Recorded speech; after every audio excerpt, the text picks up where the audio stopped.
So get ready for the dictation. Dictation will start in 5 seconds.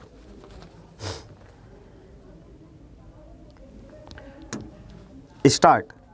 Sir, I have just mentioned and the antisocial elements that succeed in hoarding and black marketing our food grains, but if I may be permitted to say so, antisocial elements have penetrated everywhere.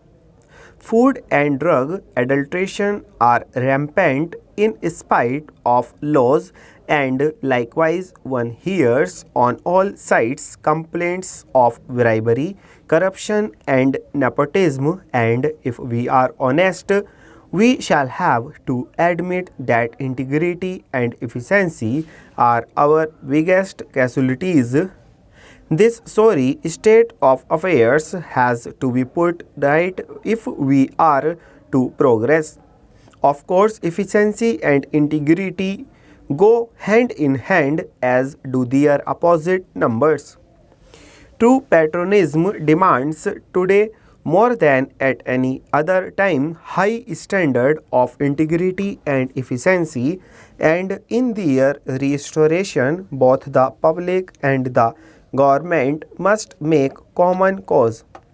If the public demands standard of integrity from the public machinery, it must set standards of behavior for itself too, for the law breaker or the bribe giver, as is just as if not more guilty as those whom he tempts.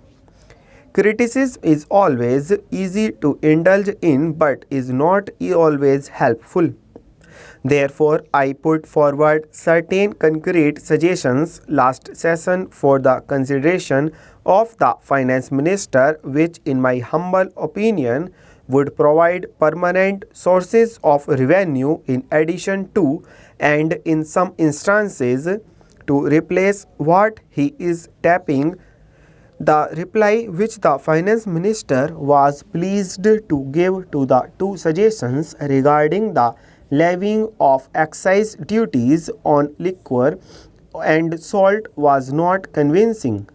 If he will pardon my saying so, I for one do not mourn so much over the loss of revenue of income to government as I do over the dishonesty that prohibition by law brings in its wake.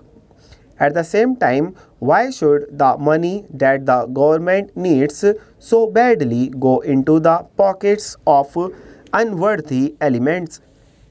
Sir, man would accept the hardest discipline if he could be inconvenienced of the rights of the measures imposed on him.